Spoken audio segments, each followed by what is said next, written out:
Meu filho está enterrado há 20 anos no cemitério municipal de Santos. Eu visitava o túmulo dele todo domingo sem falta. Levava flores frescas. Limpava a lápide com as próprias mãos. O nome dele está gravado em granito cinza. Lucas Henrique Oliveira. Nascido em 15 de março de 1985. Falecido em 7 de agosto de 2005. 20 anos de idade. Guardei o número de telefone dele na agenda durante todo esse tempo, porque apagar aquele contato seria como enterrá-lo de novo. Pagava a conta do celular dele religiosamente, R$ 32 por mês, mesmo sabendo que a linha estava desativada há quase 2 décadas. No mês passado, na madrugada de 15 de setembro, meu telefone tocou às 3h12 da manhã. O visor mostrava o nome dele, Lucas.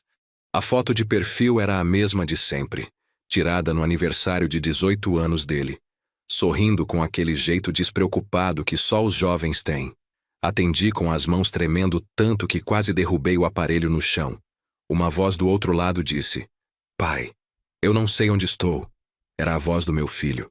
Eu conheceria aquela voz em qualquer lugar, a mesma que eu ouvi durante 20 anos, a mesma que ficou gravada na minha memória como uma cicatriz que nunca sara.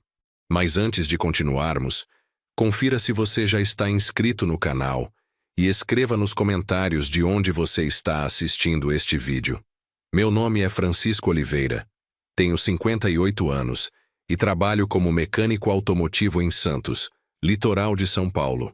Passei a vida inteira consertando carros na mesma oficina da Avenida Ana Costa, no bairro do Gonzaga. Acordo às 5h30 da manhã todos os dias. Tomo café preto sem açúcar, como pão com manteiga e saio de casa às 6h15 para pegar o ônibus das 6h40. A rotina nunca mudou, nem mesmo depois que perdi meu filho. A vida continua. As contas chegam. Os clientes precisam dos carros consertados. Você não pode simplesmente parar de viver porque alguém que você ama morreu. Mas também não volta a viver de verdade. Você apenas existe, ocupando espaço, cumprindo obrigações, esperando que cada dia termine para recomeçar outro igual no dia seguinte. O acidente aconteceu numa sexta-feira à noite. Lucas estava voltando do trabalho dele, um estágio numa empresa de informática no centro de Santos. Ele trabalhava das 14 às 22 horas, ganhava R$ 600 por mês e estava orgulhoso daquele primeiro emprego. Naquela noite pegou o ônibus como sempre fazia, mas desceu 2 pontos antes do nosso prédio, porque queria comprar pão para o café da manhã do sábado. Atravessou a Avenida Conselheiro Nébias, na faixa de pedestres, quando um carro em alta velocidade avançou o sinal vermelho e o atingiu em cheio. O motorista estava embriagado, dirigindo um Volkswagen Gol prata com o farol queimado do lado direito. O impacto jogou meu filho a 6 metros de distância. A perícia disse que ele morreu instantaneamente. Fratura de crânio, hemorragia interna, múltiplas fraturas pelo corpo todo. Disseram que ele não sofreu, que foi tudo muito rápido. Eu não sei se isso é verdade ou se é só algo que falam para consolar os familiares. A polícia me ligou às 23h41. Eu estava assistindo o Jornal Nacional atrasado na televisão, comendo uma maçã na sala. Quando o telefone tocou, meu coração apertou antes mesmo de atender. Pais sabem quando algo está errado. Existe um instinto que dispara como um alarme silencioso dentro do peito. O policial do outro lado da linha se identificou como Sargento Marcelo da Silva, da Delegacia de Trânsito de Santos. Ele falou com aquela voz controlada que pessoas treinadas usam para dar notícias ruins. Disse que tinha ocorrido um acidente grave na Avenida Conselheiro Nébias, que precisavam de um familiar para fazer o reconhecimento no Hospital Guilherme Álvaro. Não disse que meu filho estava morto, mas eu entendi pelo tom de voz, pela pausa longa demais antes de falar o nome do hospital. Desliguei o telefone e fiquei sentado no sofá por 3 minutos inteiros, sem conseguir me mexer. Minha esposa, na época, Regina, estava no quarto dormindo. Eu não quis acordá-la ainda. Não sabia como dizer. Não sabia se conseguiria pronunciar as palavras em voz alta sem desabar completamente. Dirigi até o Hospital Guilherme Álvaro, quebrando todos os limites de velocidade. Passei 3 sinais vermelhos. Não me importava se a polícia me parasse. Estacionei o carro atravessado numa vaga de ambulância e corri para a entrada da emergência. O segurança na porta viu minha expressão e nem tentou me barrar. Na recepção, uma enfermeira com cabelo preso em coque me levou até uma sala pequena no 2º andar. Sala de família. Era isso que estava escrito na placa da porta. Eu sabia o que significava. Eles só usam aquelas salas para dar as piores notícias, para quando não há mais nada a fazer, quando a pessoa já está morta e só falta alguém confirmar a identidade. Um médico jovem, não devia ter mais de 30 anos, entrou na sala 2 minutos depois. Ele usava jaleco branco manchado de sangue na altura do abdômen. Sentou na cadeira na minha frente e colocou as mãos sobre a mesa, entrelaçando os dedos num gesto ensaiado. Disse que lamentava muito, que tinham feito tudo o que era possível, que o traumatismo craniano tinha sido severo demais. Perguntou se eu queria ver o corpo. Eu não conseguia falar, apenas balancei a cabeça que sim. Me levaram até uma sala fria no subsolo. O cheiro de desinfetante químico era tão forte que queimava a garganta. Havia 3 macas com lençóis brancos cobrindo corpos. O médico me guiou até a maca do meio e perguntou se eu estava pronto. Eu não estava pronto. Ninguém nunca está pronto para ver o próprio filho morto. Mas eu disse que sim, e ele puxou o lençol devagar, primeiro revelando o cabelo castanho, depois a testa, depois o rosto inteiro. Era Lucas, meu filho. Os olhos dele estavam fechados, a boca entreaberta, a pele com uma cor acinzentada que não parecia natural. Havia um corte profundo na testa esquerda, sangue seco grudado no cabelo, mas o rosto estava intacto, reconhecível. Ainda era ele. Toquei a mão dele e estava gelada, dura, sem vida. Fiquei ali parado, segurando aquela mão fria, esperando que ele abrisse os olhos, que me dissesse que estava tudo bem, que era só um pesadelo. Mas ele não se mexeu. Nunca mais ia se mexer. O velório foi realizado no cemitério municipal de Santos, na Capela São José. Duramos 24 horas com o caixão aberto. Chegaram talvez 50 pessoas ao longo do dia. Amigos da escola, colegas de trabalho, vizinhos do prédio, parentes distantes que eu nem via há anos. Todo mundo falava baixo, como se gritar fosse desrespeitar os mortos. Diziam as mesmas frases vazias que as pessoas sempre dizem. Meus sentimentos. Ele está num lugar melhor. Deus sabe o que faz. Eu ouvia tudo sem realmente escutar. Apenas acenava com a cabeça. Agradecia mecanicamente. Regina ficou sentada na primeira fileira de cadeiras durante as 24 horas inteiras. Ela não chorava, não falava, apenas olhava para o caixão com uma expressão vazia. A irmã dela, Sônia, ficou ao lado dela o tempo todo, segurando a mão dela, oferecendo água que ela não bebia. Eu cuidei de tudo sozinho. Escolhi o caixão, um modelo simples de madeira envernizada que custou R$ 2.400. Escrevi o obituário que foi publicado no jornal A Tribuna. Faleceu ontem, aos 20 anos, o jovem Lucas Henrique Oliveira, vítima de atropelamento. Era filho de Francisco Oliveira e Regina Santos Oliveira. O sepultamento será hoje às 15 horas no cemitério municipal. Comprei um buquê de rosas brancas que custou R$ 120 e coloquei em cima do caixão. O enterro começou pontualmente às 15 horas. O céu estava nublado, ameaçando chuva. 6 homens da funerária carregaram o caixão até o jazigo que eu tinha comprado na semana anterior por R$ 4.500. Era um túmulo simples no quadrante C, longe da entrada principal, embaixo de uma árvore de ipê amarelo. Os coveiros desceram o caixão com cordas grossas. Eu ouvi o som do motor que operava o mecanismo. Ouvi o caixão se acomodar no fundo do buraco com um baque surdo. As pessoas jogaram flores em cima da tampa. Regina jogou uma carta que tinha escrito durante a noite, dobrada em 4 partes. Eu não joguei nada. Apenas fiquei ali parado, vendo aqueles homens de macacão azul começarem a jogar terra com paz. Cada pasada soava como uma pancada no peito. Todos foram embora aos poucos, até sobrar apenas eu e os coveiros.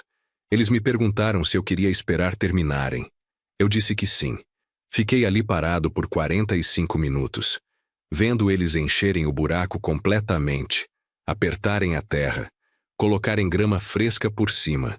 Durante 20 anos visitei aquele túmulo todo domingo sem falta. Acordava às 6 da manhã, tomava banho, vestia roupa limpa e saía de casa às 7. Pegava 2 ônibus para chegar ao cemitério. A viagem toda durava 1h15 minutos. Chegava sempre por volta das 8h15, quando o portão principal abria para visitantes. Caminhava até o quadrante C, encontrava o IP amarelo e me ajoelhava na frente da lápide de granito cinza. Levava sempre um balde pequeno com água, pano de limpeza e flores frescas. Limpava a lápide inteira, tirava folhas secas, arrancava o mato que crescia ao redor. Depois sentava no chão e conversava com ele. Contava sobre a semana, sobre os carros que tinha consertado na oficina, sobre o trânsito que estava cada vez pior em Santos, sobre as notícias que via na televisão. Falava com ele sobre coisas que não conseguia falar com mais ninguém. Pensamentos que ficavam presos dentro da minha cabeça durante os outros 6 dias da semana. Ficava ali por 2 horas, às vezes 3, apenas eu e ele. Apenas eu e aquela pedra fria com o nome dele gravado. Regina parou de ir ao cemitério depois de 6 meses. Ela disse que não aguentava ver o túmulo, que a dor era grande demais. Eu entendi. Cada pessoa lida com o luto do jeito que consegue. Mas eu precisava ir. Precisava daquele ritual, daquela conexão, mesmo que fosse só uma ilusão. 3 anos depois do acidente, Regina pediu o divórcio. Ela disse que não conseguia mais viver naquela casa, que cada cômodo trazia lembranças demais, que precisava recomeçar. Eu assinei os papéis sem discutir. O apartamento ficou comigo. Ela levou metade do dinheiro que tínhamos guardado e alugou um lugar no bairro do Embaré. 6 meses depois, ela conheceu outro homem, um engenheiro chamado Paulo, 10 anos mais novo que ela. Casaram num cartório pequeno, apenas com testemunhas obrigatórias. 2 anos depois, ela teve outro filho, um menino que chamaram de Pedro. Ela me ligou para contar, disse que estava feliz, que tinha conseguido seguir em frente. Eu disse que ficava feliz por ela, e era verdade. Mas eu não consegui seguir em frente. Mantive o quarto do Lucas exatamente como ele deixou. As roupas continuaram penduradas no guarda-roupa. Os livros permaneceram na estante.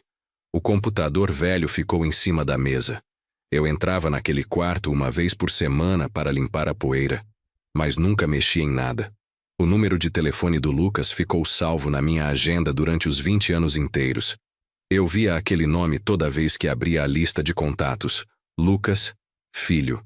Algumas pessoas me disseram que eu devia apagar, que estava me fazendo mal, que precisava deixar ir. Mas eu não conseguia. Apertar o botão de excluir parecia uma traição, como se estivesse matando ele de novo, apagando a última prova física de que ele tinha existido. A operadora de telefonia continuou cobrando a mensalidade mesmo depois que cancelei a linha dele. R$ 32 por mês para manter o número ativo no sistema deles, mesmo que ninguém pudesse ligar para aquele número ou receber ligações dele. Eu pagava religiosamente todo mês no débito automático. Era um pequeno preço para manter aquela conexão viva, mesmo que fosse apenas simbólica. Apenas números numa tela de celular. Às vezes, nos momentos mais difíceis, eu abria a agenda e ficava olhando para aquele contato. Apertava o botão de ligar, mas desligava antes de completar a chamada. Eu sabia que ia ouvir apenas uma gravação dizendo que o número estava fora de serviço. Mas tinha uma parte irracional de mim que guardava uma esperança absurda de que um dia ele fosse atender, de que tudo tivesse sido um erro terrível, um pesadelo longo demais. Liguei para aquele número centenas de vezes ao longo dos anos. Sempre a mesma mensagem gravada. O número que você discou não está disponível no momento. Eu ouvia aquela frase robotizada e desligava, sentindo um vazio crescer dentro do peito. Mas continuava tentando mês após mês, ano após ano, sabendo que nunca ia funcionar, mas incapaz de parar. Na madrugada de 15 de setembro, 20 anos depois do acidente, meu telefone tocou às 3h12 da manhã. Eu estava dormindo no quarto, enrolado no cobertor velho que uso há mais de uma década. O som do toque me acordou de imediato. Peguei o celular na mesinha de cabeceira e olhei para a tela. O nome que aparecia era Lucas, filho. A foto de perfil mostrava ele sorrindo. Aquela mesma foto de 18 anos que eu nunca tinha mudado. Meu coração começou a bater tão forte que eu conseguia ouvir o pulso latejando nos ouvidos. As mãos começaram a tremer. O quarto estava escuro. Apenas a luz da tela do celular iluminava meu rosto. O telefone tocou uma vez, 2 vezes, 3 vezes. Eu não conseguia me mexer. Estava paralisado na cama, segurando o aparelho como se fosse explodir nas minhas mãos. Aquilo era impossível. O número estava desativado há quase 20 anos. Eu tinha tentado ligar centenas de vezes e sempre recebia a mensagem de que estava fora de serviço. Como ele poderia estar me ligando agora? Na 4ª vez que tocou, alguma coisa dentro de mim se quebrou. Meu polegar se moveu sozinho e apertou o botão verde de atender. Levei o telefone até a orelha com a mão tremendo tanto que bati o aparelho na própria cabeça. Por 3 segundos, não ouvi nada. Apenas silêncio do outro lado. Então ouvi uma respiração. Lenta, pesada, humana. Alguém estava lá. Tentei falar, mas minha garganta estava fechada. Nenhum som saiu. Então uma voz falou. Pai. Uma palavra só. Baixa, confusa, assustada. Mas era a voz dele. A voz do meu filho. Eu conhecia aquela voz melhor do que conhecia a minha própria. Ouvi aquela voz todos os dias durante 20 anos da vida dele. Continuei ouvindo ela nos meus sonhos durante os 20 anos depois que ele morreu. Aquilo não era uma gravação. Não era minha imaginação. Era ele. Realmente ele. Falando comigo através do telefone. Minha visão ficou embaçada. Lágrimas começaram a descer pelo meu rosto sem que eu percebesse. Eu ainda não conseguia falar. Minha boca se abria, mas nenhuma palavra saía. Do outro lado da linha, a voz continuou. Pai, você está aí? Havia desespero naquele tom, medo, confusão. Forcei o ar para dentro dos pulmões e consegui sussurrar. Lucas. Minha voz não parecia a minha. Estava rouca, quebrada, irreconhecível. Silêncio do outro lado por 3 segundos que pareceram 3 horas. Então, sou eu, pai. Onde eu estou? Nada aqui faz sentido. Acendi a luz do quarto com mão trêmula. Precisava pensar claramente. Precisava entender o que estava acontecendo. O que você quer dizer? Perguntei, tentando manter a voz firme. Onde você está ligando? Ouvi a respiração dele acelerar, ficando mais rápida, quase ofegante. Eu não sei, ele disse. Eu não sei onde estou. Nada faz sentido. Pai, alguma coisa está muito errada. Tudo parece diferente. As pessoas não me veem. Eu tento falar e ninguém responde. Levantei da cama, ainda segurando o telefone contra a orelha. Minhas pernas mal me seguravam. Cambaleei até a parede e me apoiei nela. Lucas, me diz o que aconteceu. Onde você esteve? A pergunta era absurda. Eu sabia disso. Ele estava morto. Eu o enterrei. Mas ele estava falando comigo naquele momento. E meu cérebro não conseguia processar a contradição impossível. Eu me lembro do acidente, ele disse. E sua voz estava ficando cada vez mais desesperada. Eu me lembro do carro me acertando. Eu senti a dor. Eu senti tudo escurecer. Eu morri, pai. Eu sei que morri. Mas então eu acordei e estava em outro lugar. E agora não consigo entender onde estou ou o que está acontecendo. Minha respiração estava acelerada agora. O coração batia tão forte que doía. Você está machucado? Perguntei. Silêncio. Depois, não. Eu acho que não. Mas eu não me pareço certo. Quando olho no espelho, vejo alguém mais velho. Alguém que se parece comigo, mas não sou eu.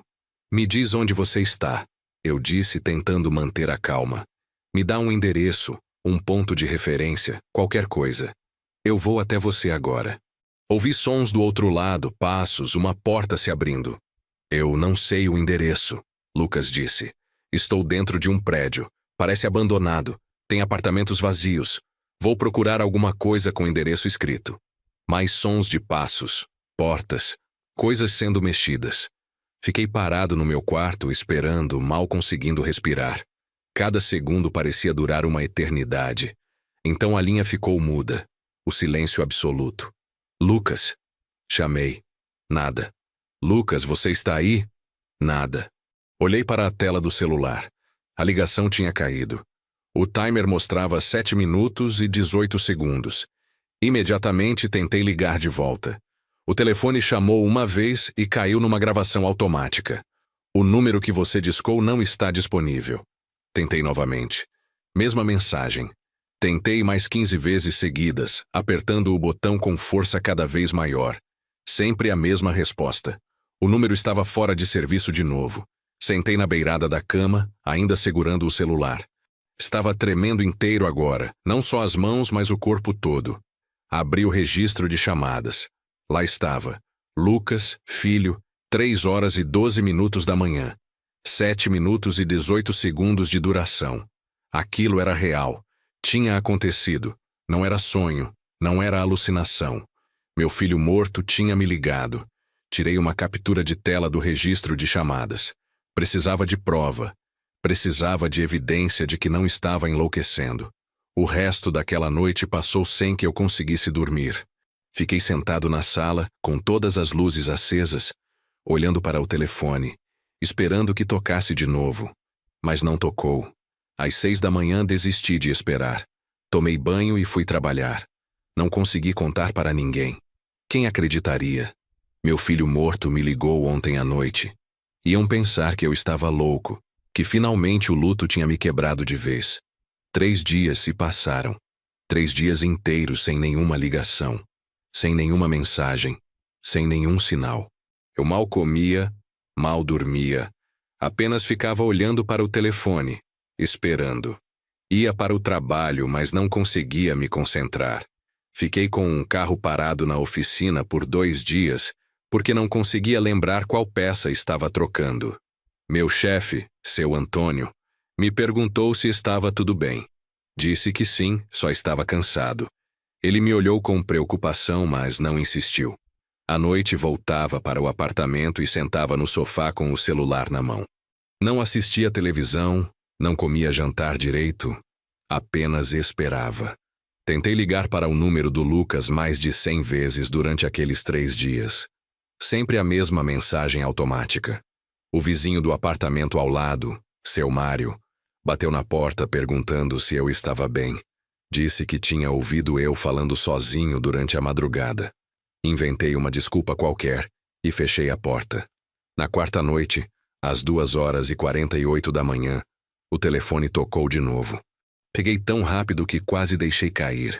Lucas. Filho aparecia na tela novamente.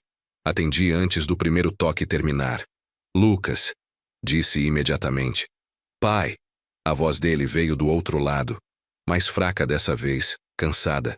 Eu achei alguma coisa. Achei um endereço. Meu coração disparou. Peguei um pedaço de papel e uma caneta que estavam na mesinha de centro.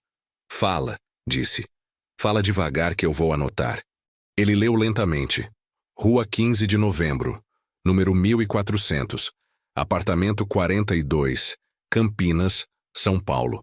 Anotei cada letra com mão trêmula. Campinas? Repeti. Como você foi parar em Campinas? Era a 2 horas de São Paulo, 3h30 de Santos. Eu não sei, ele disse. Sua voz estava quebrando. Eu não sei como cheguei aqui. Pai, tem algo muito errado comigo. Eu saí na rua hoje e as pessoas passam por mim como se eu não existisse. Uma mulher entrou dentro de mim, atravessou meu corpo. Eu acho que estou morto. Eu acho que sou um fantasma ou alguma coisa assim. Você não é um fantasma, eu disse, sem saber se aquilo era verdade. Fantasmas não usam telefone. Você está falando comigo agora, isso significa que você é real. Ele deu uma risada, mas era uma risada sem humor, cheia de desespero. Então o que eu sou? Perguntou. Eu olho no espelho e vejo um rosto que é quase o meu, mas mais velho. Eu tenho cicatrizes que não me lembro de fazer. Eu achei documentos aqui com um nome que não é o meu. Eu estou tão confuso. Eu estou tão cansado. Você pode vir me buscar? Por favor. As últimas palavras saíram como um pedido de criança. Vulnerável. Assustada. Era o mesmo tom de voz que ele usava quando era pequeno e tinha pesadelos, quando me chamava no meio da noite pedindo para eu ficar com ele até dormir. Eu vou, disse com firmeza. Eu estou saindo agora. Vou estar aí em 4 horas. Você consegue esperar 4 horas? Silêncio. Depois eu vou tentar, pai. Eu estou com medo. Eu sei, respondi. Eu também estou. Mas eu vou até você. Eu prometo. A ligação caiu de novo, do mesmo jeito abrupto da primeira vez. Olhei para o relógio. 2h53 da manhã. Não liguei de volta porque sabia que não ia funcionar. Levantei do sofá e fui direto para o quarto. Joguei roupas numa mochila velha, peguei a carteira e as chaves do carro. Não avisei ninguém. Não liguei para o trabalho. Simplesmente saí do apartamento e desci as escadas correndo. Meu carro, um Chevrolet Corsa 2008, estava estacionado na rua em frente ao prédio. Entrei, liguei o motor e saí dirigindo em direção à rodovia Anchieta. O trânsito estava vazio naquele horário. Peguei a rodovia e acelerei até 130 km por hora, bem acima do limite permitido. Não me importava se a polícia me parasse. Meu filho estava vivo em algum lugar, de alguma forma impossível, e eu precisava chegar até ele. A rodovia Anchieta à noite é uma sequência interminável de curvas apertadas cortando a Serra do Mar. As luzes dos postes de iluminação passavam como flashes amarelos, iluminando brevemente o interior do carro, antes de mergulhar tudo na escuridão de novo. Eu conhecia aquela estrada de cor. Tinha feito aquele trajeto centenas de vezes ao longo da vida, mas naquela madrugada parecia diferente, mais longa, como se estivesse dirigindo por dentro de um túnel sem fim. Passei por São Bernardo do Campo, por Santo André, entrei na rodovia dos Imigrantes e depois na Anhanguera. O GPS do celular mostrava 3h42 até Campinas. Eu precisava chegar em menos tempo. Mantive o pé no acelerador, ultrapassando caminhões, mudando de faixa constantemente. Parei apenas uma vez num posto de gasolina em São Paulo, capital, próximo à Marginal Tietê, para abastecer e usar o banheiro. Eram 4h15 da manhã. O frentista era um rapaz novo. Não devia ter mais de 25 anos, com cara de cansaço de quem trabalha no turno da madrugada. Ele perguntou se eu queria completar o tanque. Disse que sim. Enquanto ele abastecia, entrei na loja de conveniência e comprei uma garrafa de água e 2 pães de queijo que estavam na estufa. Não tinha fome, mas sabia que precisava comer alguma coisa. Paguei R$17, voltei para o carro e continuei dirigindo enquanto mordia o pão sem realmente sentir o gosto. Minha cabeça estava cheia de perguntas que não tinham resposta. Como meu filho podia estar vivo? Eu vi o corpo dele. Toquei a mão gelada dele. Assisti o caixão ser enterrado. Se ele estava vivo, quem estava naquele túmulo? E se ele estava vivo, onde ele esteve durante 20 anos? Cheguei em Campinas às 6h37 da manhã. O sol estava nascendo, pintando o céu com tons de laranja e rosa. A cidade estava acordando, carros começando a encher as ruas, pessoas saindo para trabalhar. Coloquei o endereço no GPS. Rua 15 de Novembro, 1400. O aplicativo calculou 12 minutos até o destino. Segui as instruções, passando por avenidas largas, semáforos, rotatórias. Campinas é uma cidade grande, com mais de 1 milhão de habitantes, movimentada, barulhenta. Eu não conhecia quase nada dali. Tinha vindo apenas 2 vezes na vida, sempre a trabalho. Virei à esquerda na rua 15 de Novembro e comecei a procurar o número. 1200, 1300, finalmente 1400. Parei o carro na frente de um prédio velho de 4 andares. A fachada era de tijolos vermelhos desgastados. Muitas janelas estavam quebradas. Havia tábuas de madeira pregadas em algumas delas. Um cartaz desbotado pendurado na grade da frente dizia: "Proibida a entrada. Prédio interditado pela Defesa Civil." Meu estômago apertou. Aquele prédio estava abandonado, vazio. Como Lucas poderia estar ali? Desliguei o motor e fiquei sentado por um minuto olhando para o edifício. Não havia movimento nenhum, nenhuma luz acesa nas janelas, nenhum sinal de vida. A rua estava movimentada. Pessoas passavam na calçada a caminho do trabalho, mas ninguém prestava atenção naquele prédio condenado. Saí do carro e atravessei a rua. A grade da frente tinha um cadeado enferrujado, mas ao lado vi que havia um buraco grande o suficiente para uma pessoa passar. Olhei ao redor para ver se alguém estava prestando atenção. Ninguém. Me abaixei e passei pelo buraco na grade. O portão de vidro da entrada principal estava trancado com correntes grossas. Contornei o prédio pela lateral esquerda e encontrei uma porta de metal com a fechadura quebrada. Empurrei devagar e ela se abriu com um rangido alto que ecoou pelo corredor vazio. O cheiro me atingiu imediatamente. Mofo, urina, lixo acumulado. Era o cheiro de abandono, de um lugar que não via manutenção há anos. Liguei a lanterna do celular e entrei. O corredor estava escuro mesmo com a luz do sol lá fora. Paredes descascadas, grafites rabiscados por toda a parte, pedaços de entulho espalhados pelo chão. Havia portas de apartamentos abertas dos dois lados. Olhei dentro do primeiro. Completamente vazio. Apenas lixo e escombros.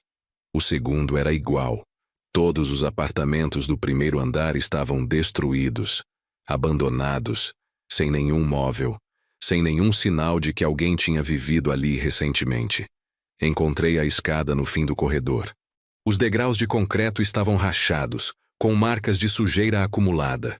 Não havia corrimão, apenas buracos na parede onde ele tinha sido arrancado.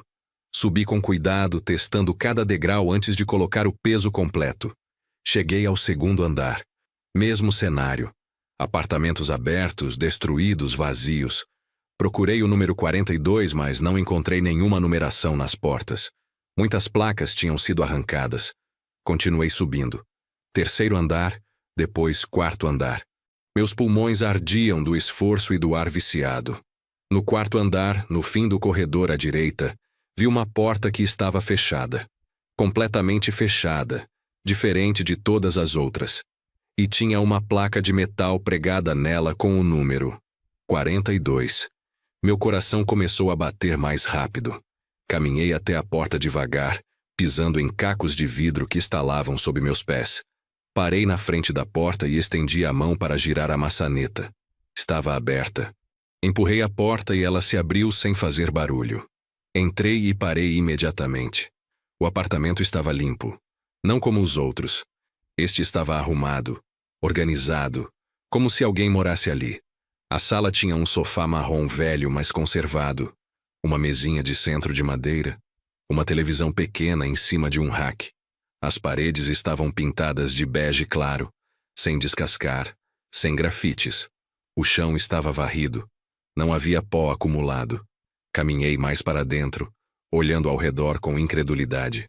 Como aquele apartamento podia estar assim no meio de um prédio condenado? Na parede da esquerda, havia fotografias emolduradas penduradas em fileiras organizadas. Me aproximei e meu sangue gelou. Eram fotos da minha família. Eu, Regina e Lucas, quando ele era pequeno.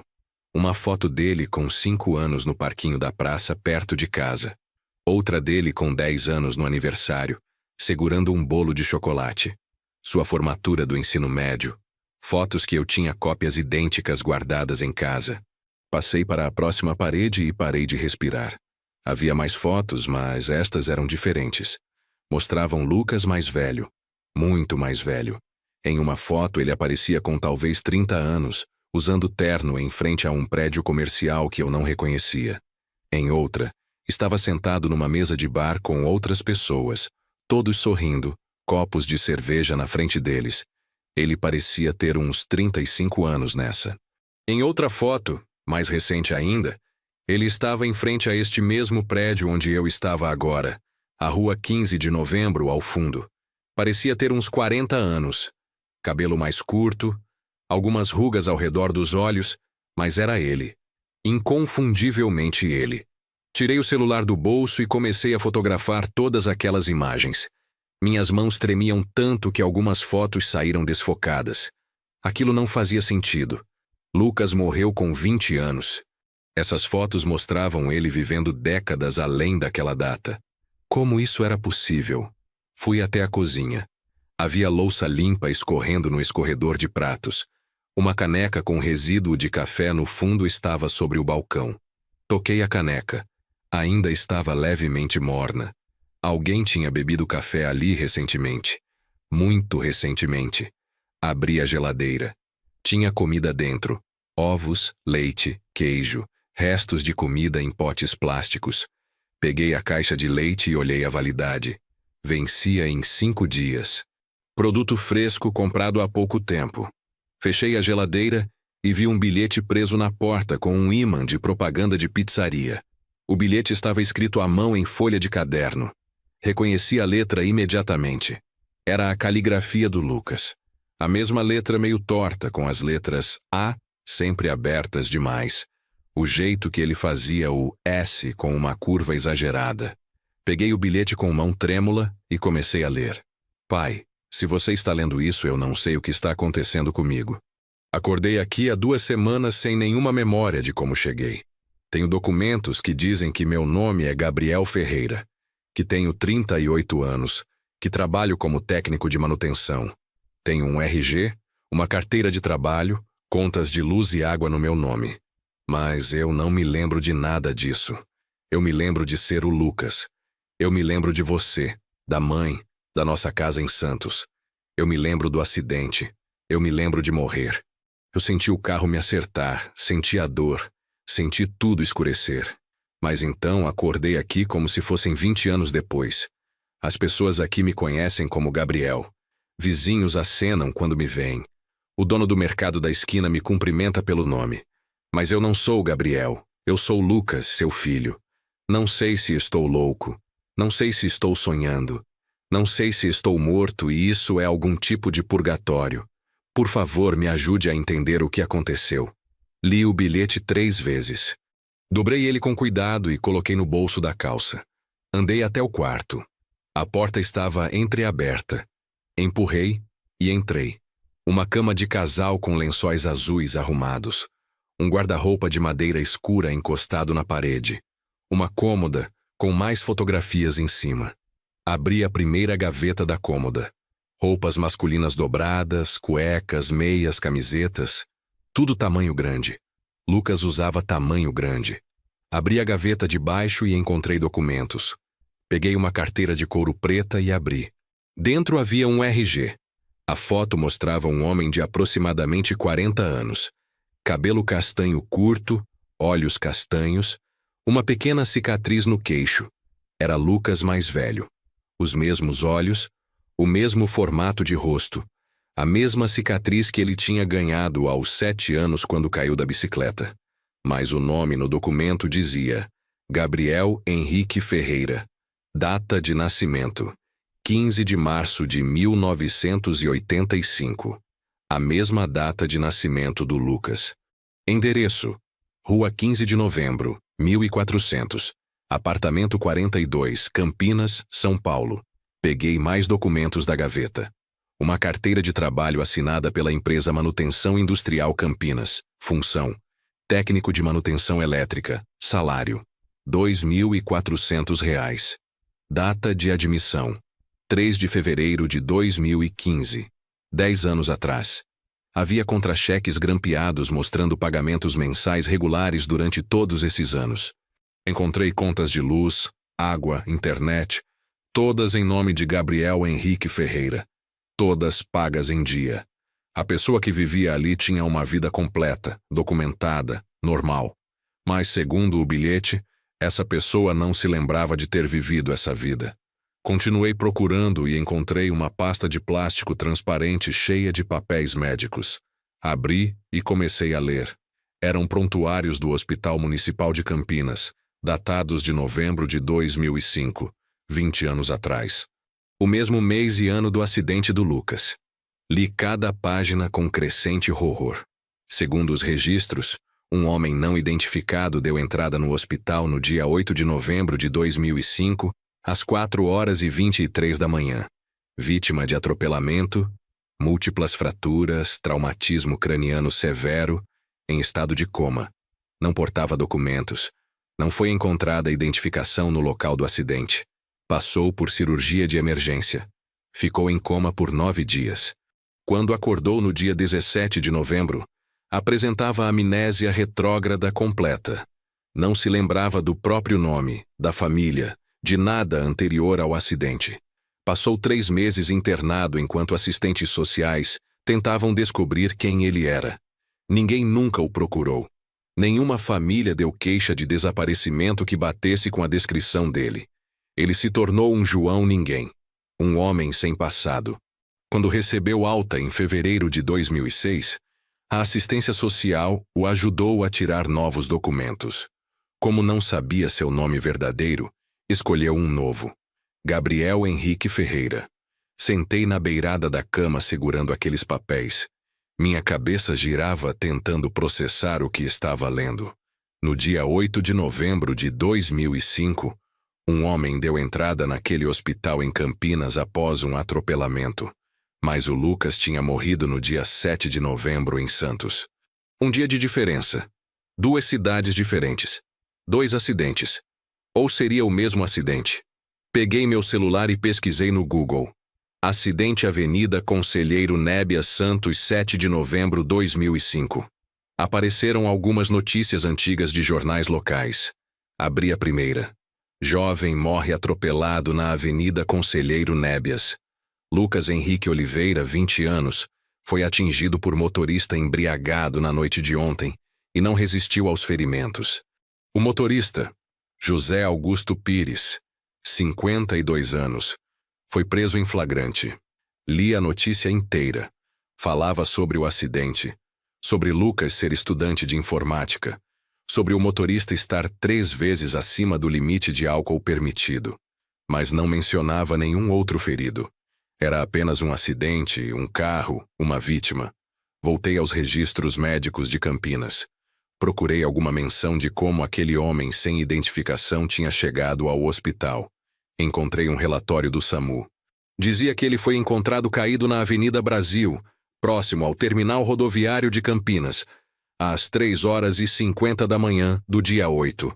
Uma moradora de rua que dormia na região chamou a ambulância. O homem estava inconsciente, com ferimentos graves consistentes com atropelamento, mas não havia nenhum carro no local, nenhum motorista, nenhuma testemunha. Apenas o corpo dele no chão, como se tivesse aparecido ali do nada. Tentei montar um cronograma na minha cabeça.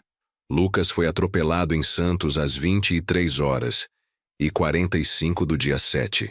Eu recebi a ligação da polícia às 23h41. Fui até o hospital. Identifiquei o corpo por volta de 1h da manhã do dia 8. Enquanto isso, um homem aparentemente idêntico a ele dava entrada num hospital em Campinas às 4h23 da mesma madrugada. Como isso era possível? Procurei nos documentos um número de telefone do hospital. Encontrei um cartão de consulta com o número da recepção. Disquei. Uma atendente atendeu depois de 4 toques. Hospital Municipal de Campinas. Bom dia. Tentei controlar minha voz. Bom dia, meu nome é Francisco Oliveira. Preciso falar com alguém sobre um paciente que foi atendido aí em novembro de 2005. Silêncio do outro lado. Depois. Senhor, isso foi há 20 anos. Esses registros estão arquivados. O senhor é familiar do paciente? Sou, menti. É sobre meu filho. Mais silêncio. Vou transferir para o setor de arquivos médicos. Um momento. Música de espera por 3 minutos. Então uma voz feminina, mais velha. Arquivos médicos, Dona Marlene falando. Expliquei novamente. Ela fez várias perguntas. Nome do paciente, data de internação, número de registro. Disse que o nome era Gabriel Henrique Ferreira, mas que na época da internação, ele estava sem identificação. Dona Marlene colocou em espera de novo. 5 minutos se passaram. 10 minutos. Eu fiquei andando em círculos pela sala do apartamento, esperando. O telefone pressionado contra a orelha. Finalmente ela voltou. Senhor, encontrei o registro. Paciente masculino, não identificado na admissão. Entrada no dia 8 de novembro de 2005. Diagnóstico. politraumatismo por atropelamento, coma induzido, amnésia pós-traumática. Ficou internado por 3 meses. Recebeu alta em fevereiro de 2006, com acompanhamento do serviço social. Esse paciente, perguntei cuidadosamente, chegou a ter a identidade confirmada? Alguém da família apareceu procurando por ele? Não, senhor. Segundo as anotações aqui, ninguém nunca apareceu. Ele ficou registrado como João Ninguém, até tirar novos documentos. Por que o senhor está perguntando isso depois de tanto tempo? Não sabia como responder sem parecer louco. É porque... Comecei devagar. Eu acho que esse homem pode ser meu filho. Meu filho morreu num acidente em Santos no mesmo período, mas agora surgiram algumas dúvidas sobre a identificação do corpo. Dona Marlene ficou em silêncio por um momento. Quando falou, sua voz estava diferente, mais cuidadosa. Senhor Oliveira, o senhor está dizendo que acha que houve uma troca de identidade? Que o corpo que o senhor enterrou não era seu filho? Eu não sei, admiti. Mas as datas coincidem, as circunstâncias coincidem. Preciso saber se existe alguma forma de confirmar a identidade desse paciente. Exame de DNA, digitais, alguma coisa. Ela suspirou. Olha, não foi coletado DNA na época. Isso só é feito em casos específicos. Mas se o senhor quiser investigar, sugiro que entre em contato com a Polícia Técnico-Científica de Campinas. Eles têm os registros antigos de acidentes e podem solicitar exumação se houver fundamento legal. Agradeci e desliguei. Exumação. Abrir o túmulo em Santos para verificar quem realmente estava enterrado lá. A ideia me deixou enjoado. Voltei para a sala e sentei no sofá.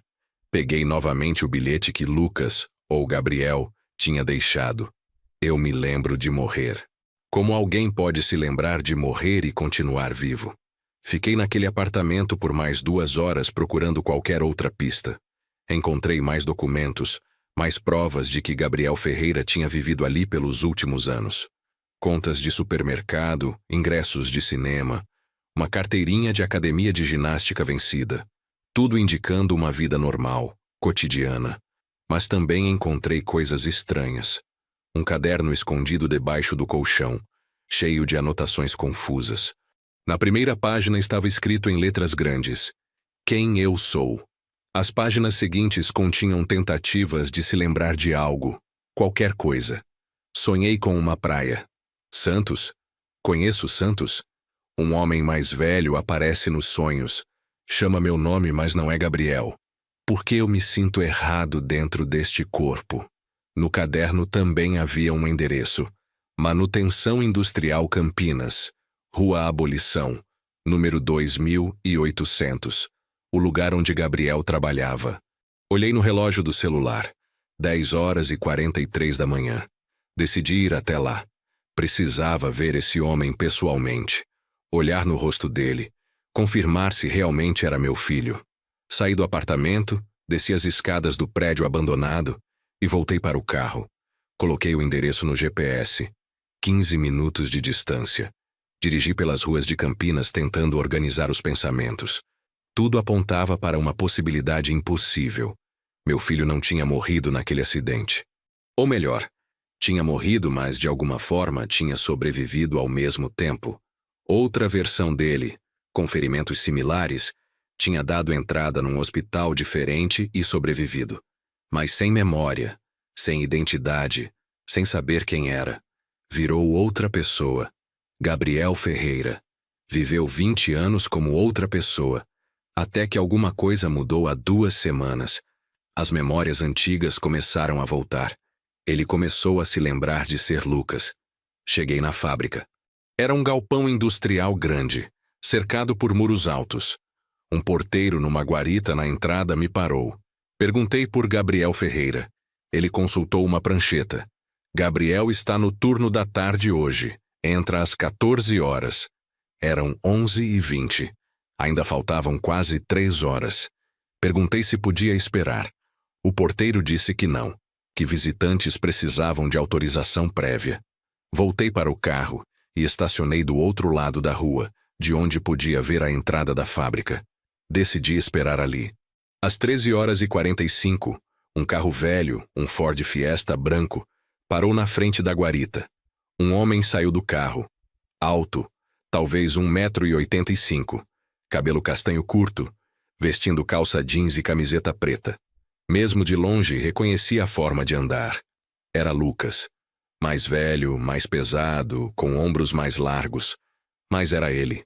Saí do meu carro rapidamente e atravessei a rua. Ele estava entrando pela guarita quando gritei: "Lucas!" Ele parou.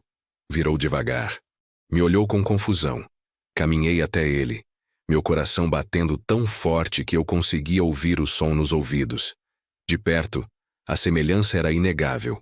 O mesmo formato de olhos, a mesma sobrancelha levemente mais alta do lado esquerdo, a mesma cicatriz pequena no queixo. Mas havia diferenças também. Rugas ao redor dos olhos que não existiam antes, cabelo grisalho nas laterais, mãos maiores, mais calejadas, o rosto de um homem de 40 anos. "Desculpe", ele disse com voz incerta. "Você está falando comigo?" "Lucas", repeti. Minha voz saiu engasgada. "Sou eu, seu pai." Ele me olhou de cima a baixo, confuso. "Meu nome é Gabriel", disse. "Gabriel Ferreira. Acho que você me confundiu com outra pessoa." Mas enquanto falava, algo passou pelo rosto dele. Reconhecimento. Medo. Ele deu um passo para trás. "Eu te conheço", disse lentamente. "Eu te vi antes, nos meus sonhos. Você é o homem dos sonhos." Avancei mais um passo. "Não é sonho. Eu sou seu pai. Seu nome é Lucas Henrique Oliveira. Você nasceu em 15 de março de 1985 em Santos. Você sofreu um acidente quando tinha 20 anos. Eu te enterrei, mas você não morreu. De alguma forma você sobreviveu e acordou aqui sem memória." Ele estava tremendo agora. "Isso não faz sentido. Eu sou Gabriel. Eu tenho documentos, eu tenho um trabalho, eu tenho uma vida. Uma vida que você não se lembra de viver", retruquei. "Você deixou um bilhete no apartamento. Dizia que você se lembra de ser Lucas, de morrer, de mim e da sua mãe." Seus olhos se arregalaram. "Como você sabe sobre o bilhete? Você invadiu minha casa?" "Você me ligou", disse. "2 vezes.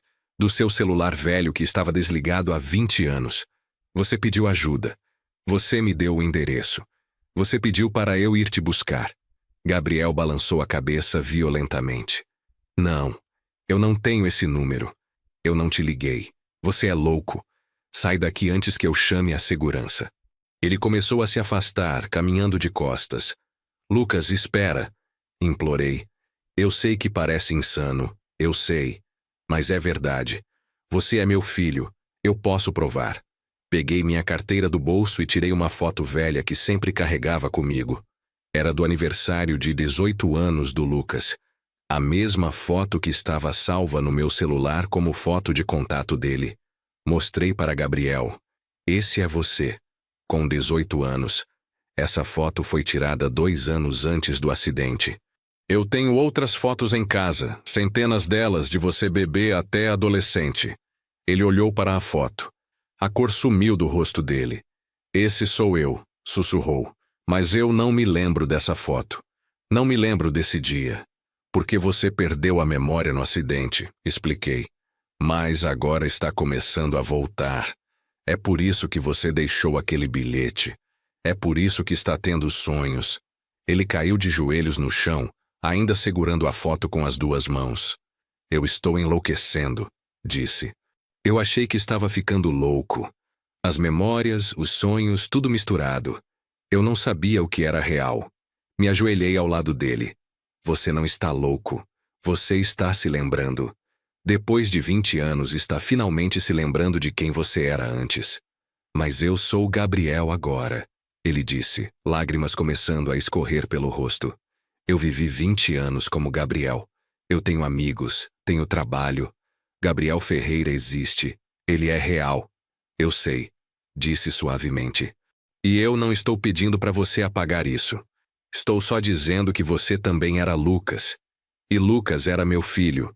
E eu nunca parei de sentir sua falta." Ele me olhou nos olhos pela primeira vez com verdadeiro reconhecimento. "Pai", sussurrou. E então começou a chorar. Sentamos no meio-fio em frente à fábrica por quase 1 hora. Gabriel, ou Lucas, não conseguia parar de chorar. 20 anos de confusão, de vazio, de não saber quem ele era, tudo vindo à tona de uma vez. Eu coloquei meu braço ao redor dos ombros dele, como fazia quando ele era criança e ficava assustado. Parecia estranho fazer isso com um homem de 40 anos, mas ao mesmo tempo parecia a coisa mais natural do mundo. Ele era meu filho. Não importava quantos anos tinham passado. Eventualmente ele se acalmou. Limpou o rosto com as costas da mão. "O que a gente faz agora?" perguntou com voz rouca. "Precisamos ter certeza", respondi. "Precisamos de prova concreta, um teste de DNA. Se você realmente é meu filho, o DNA vai confirmar." Ele assentiu lentamente. "Como a gente faz isso?" "Eu conheço um laboratório em Santos", disse. "Podemos ir hoje, coletar as amostras, resultado sai em 1 semana." Ele olhou para a fábrica atrás dele. "Eu preciso trabalhar, vou perder o dia." "Isso é mais importante", disse. "Por favor, vem comigo agora." Ele ficou em silêncio por um longo momento. Então se levantou. "Está bem, vamos." Pegamos os 2 carros. Ele seguiu atrás de mim na volta para Santos. A viagem levou 3 horas e meia por causa do trânsito pesado na rodovia Anhanguera. Durante todo o trajeto, eu continuava olhando pelo retrovisor para ter certeza de que ele ainda estava lá, que não tinha mudado de ideia e fugido. Mas ele permaneceu firme, seguindo o meu carro em todo o caminho. Chegamos em Santos às 5h40 da tarde. O laboratório que eu conhecia ficava na Avenida Ana Costa, perto da minha oficina. Estacionamos os carros e entramos juntos. A recepcionista, uma moça jovem com óculos, perguntou o que precisávamos. "Teste de paternidade", disse. "Para os 2. Ela nos deu formulários para preencher e explicou o procedimento. Seria uma coleta simples de células da bochecha com um cotonete especial. Resultado em 7 dias úteis. Preço: R$ 480. Paguei com cartão de crédito parcelado em 3 vezes. Nos levaram para uma sala pequena. Uma enfermeira com jaleco branco abriu um kit esterilizado. "Primeiro comigo." "Abra a boca, por favor." Abri e ela passou o cotonete na parte interna da bochecha por 15 segundos, coletando células. Colocou o cotonete num tubo plástico selado e etiquetou com meu nome. Depois foi a vez de Gabriel. Ele abriu a boca e ela repetiu o processo. Outro tubo, outra etiqueta, desta vez com o nome Gabriel Henrique Ferreira. "Pronto", disse a enfermeira. "Os resultados vão ficar prontos no dia 25 de setembro. Vocês receberão por e-mail e podem buscar uma via impressa aqui na recepção." Saímos do laboratório em silêncio. O sol estava se pondo, pintando o céu de laranja e roxo. Ficamos parados na calçada sem saber o que falar. "E agora?", ele perguntou. "Você volta para Campinas?", perguntei. Ele hesitou. "Eu deveria. Tenho trabalho amanhã de manhã, mas eu não sei se consigo dirigir de volta hoje. Estou exausto." "Você pode ficar no meu apartamento", ofereci. "Tenho um sofá, não é muito confortável, mas serve." Ele olhou para mim, depois para o chão. "Obrigado", disse baixinho. Fomos para o meu apartamento caminhando, já que ficava só a 4 quadras dali. Era um prédio velho de 3 andares, sem elevador, no bairro do Boqueirão. Subimos as escadas até o 2º andar. Abri a porta do apartamento e ele entrou atrás de mim. O lugar estava bagunçado. Louça suja na pia, roupas penduradas no varal da área de serviço, pilhas de jornal velho empilhadas num canto da sala. "Desculpa a bagunça", disse. "Eu moro sozinho há muito tempo. Perdi o hábito de arrumar." "Está tudo bem", ele disse olhando ao redor. Seus olhos pararam na porta fechada no fim do corredor. "Aquele é meu quarto?", perguntou. Fiquei paralisado. Não tinha pensado nisso. O quarto dele ainda estava lá, intocado. "É", respondi. "Você quer ver?" Ele assentiu. Caminhamos até a porta. Coloquei a mão na maçaneta, mas hesitei antes de girar. "Está tudo exatamente como você deixou", avisei. Eu nunca mexi em nada. Abri a porta devagar. Gabriel entrou no quarto e parou no meio, girando lentamente para ver tudo. A cama de solteiro com o edredom azul listrado, a escrivaninha de madeira com o computador velho de monitor de tubo, a estante cheia de livros de ficção científica e mangás, pôsteres de filmes nas paredes, Matrix, Senhor dos Anéis, Star Wars. Tudo coberto por uma fina camada de poeira, mas preservado, congelado no tempo. Ele caminhou até a escrivaninha e passou os dedos sobre a superfície. Eu me lembro disso, disse com voz trêmula. Eu ficava aqui estudando para as provas. Tinha uma luminária verde que ficava ali no canto. Apontou para o lugar exato onde a luminária costumava ficar. Eu a tinha guardado anos atrás quando queimou. Você está se lembrando, disse, meu coração acelerando. Ele pegou um livro da estante. O Guia do Mochileiro das Galáxias, leu o título. Eu li isso. Eu me lembro de ler, era meu livro favorito. Eu reli 3 vezes. Lágrimas começaram a escorrer pelo meu rosto. 20 anos esperando por isso. 20 anos visitando um túmulo, conversando com uma pedra, mantendo um quarto intacto na esperança impossível de que algum dia ele voltaria. E agora ele estava aqui, se lembrando, voltando para mim pedaço por pedaço. Gabriel virou e me viu chorando. Pai, disse, e sua voz quebrou na palavra. Atravessou o quarto em 3 passos e me abraçou. Foi um abraço apertado, desesperado, de alguém que esteve perdido por muito tempo e finalmente encontrou o caminho de casa. Segurei ele com toda a força que tinha, sentindo o peso dele, a solidez dele, a realidade dele. Meu filho estava vivo. Estava nos meus braços. Depois de 2 décadas de ausência impossível, ficamos naquele quarto por horas. Sentamos no chão encostados na cama, e eu comecei a contar histórias. Histórias da infância dele que talvez ele não se lembrasse. Como ele tinha aprendido a andar com 11 meses, mais cedo que a maioria das crianças. Como tinha ficado com medo de palhaços depois de uma festa de aniversário aos 4 anos, e chorou por 2 horas seguidas. Como tinha quebrado o braço aos 7 caindo da bicicleta tentando fazer uma manobra que viu num filme. A cicatriz no queixo. Ele disse de repente, tocando a marca pequena. Foi dessa queda? Foi, confirmei. Você bateu o queixo no guidão. Sangrou muito. Tive que te levar no pronto-socorro para dar 3 pontos. Ele passou os dedos pela cicatriz repetidamente, como se estivesse tentando sentir a memória através da pele. Eu sempre tive essa marca, mas nunca soube de onde veio. Gabriel não tem memória dela porque Gabriel não existia quando aconteceu. A frase era estranha, assustadora. Falar dele mesmo na terceira pessoa, como se fossem 2 pessoas diferentes dividindo o mesmo corpo. Continuei contando. Sobre o primeiro dia de aula dele no jardim de infância, quando se recusou a soltar minha mão, e o professor teve que convencer ele por 20 minutos. Sobre quando ele tinha 10 anos e achou que queria ser astronauta, ficou obcecado com planetas e galáxias por meses inteiros. Sobre a primeira vez que ele se apaixonou, aos 15, por uma menina da escola chamada Amanda. Ficou tão nervoso que demorou 3 semanas para conseguir falar com ela. Amanda Costa, ele disse de repente, os olhos arregalados. Cabelo preto, aparelho nos dentes, sentava na 2ª fileira na aula de matemática. Você está lembrando, disse, mal conseguindo conter a emoção. Sim, ele sussurrou. Está voltando. Pedaços, imagens, como flashes de memória que estavam escondidos e agora estão aparecendo. Fechou os olhos e ficou em silêncio por 1 minuto. Quando abriu de novo, havia lágrimas. Eu me lembro da minha mãe, Regina.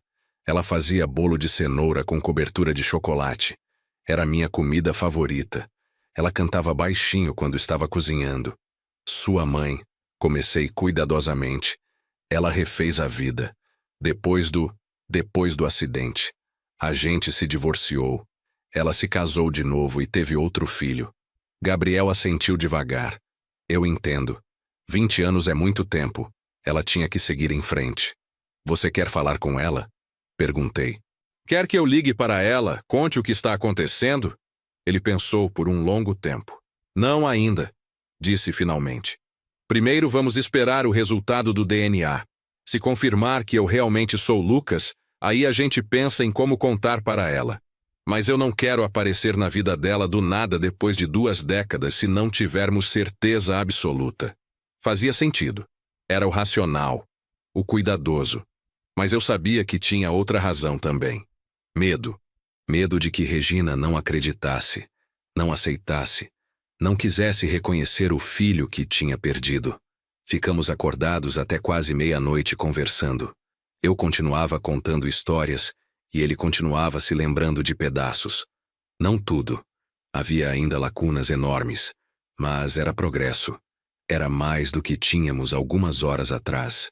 Quando o cansaço finalmente venceu, arrumei o sofá da sala com lençóis e travesseiro para ele. Mas Gabriel olhou para o quarto dele, o quarto preservado, e disse: "Posso dormir lá? No meu quarto?" "Claro", respondi. "É seu." Ele entrou e fechou a porta. Fiquei na sala sozinho, sentado no sofá onde tinha arrumado, incapaz de acreditar no que tinha acontecido naquele dia. Tinha acordado de manhã e dirigido para Campinas sem saber o que ia encontrar. E tinha encontrado meu filho, vivo, confuso, com memórias misturadas, vivendo como outra pessoa há 20 anos, mas vivo. Peguei o celular e abri a foto do túmulo que tinha tirado semanas atrás numa das minhas visitas de domingo. A lápide de granito com o nome Lucas Henrique Oliveira. Se ele estava vivo, quem estava enterrado lá? A pergunta me assombrou até eu finalmente adormecer no sofá às 2 da manhã. Acordei às 6 horas com dor nas costas de ter dormido sentado. Gabriel já estava acordado, sentado à mesa da cozinha tomando café preto. "Bom dia", disse quando me viu. "Bom dia. Conseguiu dormir?" "Pouco. Sonhei com coisas estranhas. Mistura de memórias de Lucas com memórias de Gabriel. No sonho eu era criança, mas também era adulto ao mesmo tempo. Foi confuso." Sentei na frente dele. "Eu preciso te contar uma coisa que vai ser difícil de ouvir." Ele me olhou sério. "Eu enterrei alguém achando que era você. Se você está vivo, significa que tem um corpo no cemitério que não é seu. A gente precisa descobrir quem é." Gabriel ficou pálido. "Você quer abrir o túmulo?" Não era pergunta, era afirmação. "É a única forma de saber", disse. "E se for outra pessoa, essa pessoa merece ser identificada corretamente. Merece ter o nome verdadeiro na lápide. A família dessa pessoa merece saber o que aconteceu." Ele passou as mãos pelo rosto. "Isso vai abrir uma investigação enorme. Polícia, mídia, tudo." "Eu sei", disse. "Mas a gente não pode fugir disso. Se realmente houve uma troca de corpos, foi um erro grave. Tem consequências legais, morais. Não podemos simplesmente ignorar." Gabriel ficou em silêncio por um longo tempo. Finalmente assentiu. "Você está certo. O que a gente precisa fazer?" Expliquei que primeiro precisaríamos esperar o resultado do DNA. Depois, com prova concreta de que ele era meu filho, poderíamos entrar com pedido judicial de exumação. O processo levaria tempo, meses provavelmente, mas era necessário. "E enquanto isso?" Ele perguntou. "Enquanto isso, você volta para Campinas, para sua vida como Gabriel. Mas a gente mantém contato. Vamos nos falando todo dia. E eu venho te visitar nos fins de semana se você deixar." "Eu gostaria disso", ele disse com um pequeno sorriso. Era o primeiro sorriso que eu via no rosto dele desde que nos encontramos. Era o sorriso do Lucas. Meu filho estava lá, debaixo das 2 décadas de outra vida, mas estava lá. Gabriel ficou até o meio-dia. Comemos juntos um almoço simples que preparei: arroz, feijão, bife e salada. Durante a refeição ele contou sobre a vida em Campinas. O trabalho na fábrica consertando máquinas industriais. Os poucos amigos que tinha feito. Principalmente colegas de trabalho. Como sempre sentiu que havia algo faltando. Um vazio que ele não conseguia explicar nem preencher. Era como se eu estivesse vivendo a vida de outra pessoa, disse. E eu realmente estava. Estava vivendo a vida de Gabriel, uma pessoa que não existia antes do acidente. Uma identidade construída do zero porque eu não sabia quem eu realmente era.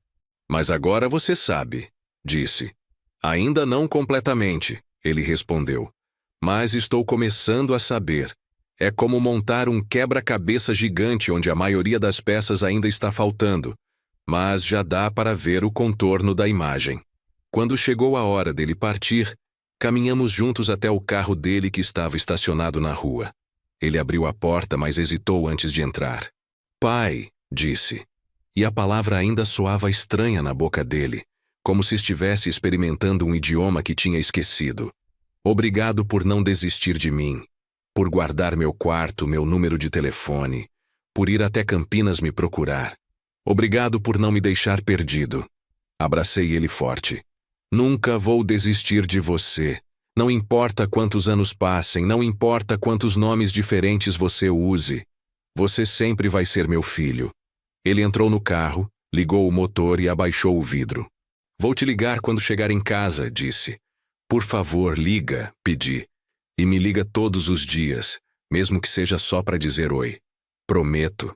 Ele saiu dirigindo e eu fiquei na calçada vendo o carro desaparecer na esquina.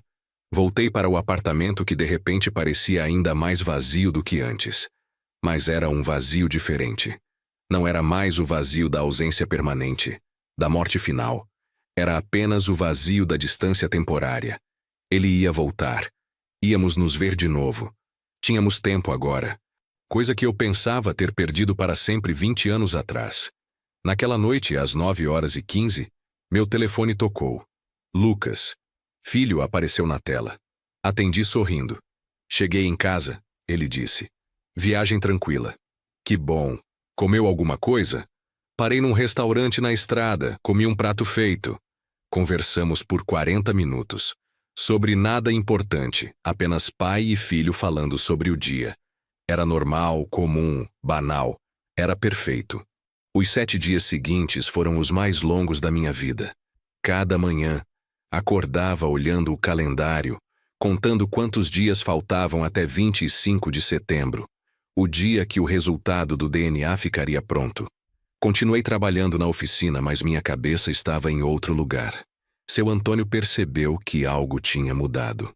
Você está diferente, comentou numa quinta-feira à tarde, enquanto eu trocava o óleo de um Fiat Uno. Mais leve. Aconteceu alguma coisa boa? Quase contei para ele. As palavras estavam na ponta da língua. Meu filho está vivo. Mas me contive. Até ter o resultado, até ter certeza absoluta, não podia sair espalhando a notícia. Só umas coisas pessoais se resolvendo. Respondi vagamente. Ele não insistiu. Lucas, ou Gabriel, como ainda tinha que me lembrar de chamá-lo em público, ligava todo dia no horário de almoço dele. Conversávamos por 15, 20 minutos.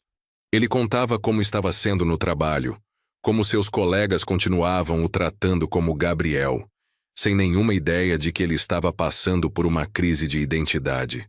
Também contava sobre as memórias que continuavam voltando. Cada vez mais detalhes da vida como Lucas. O caminho que fazia até a escola. O nome do professor de educação física. A música que estava tocando no rádio no dia do acidente.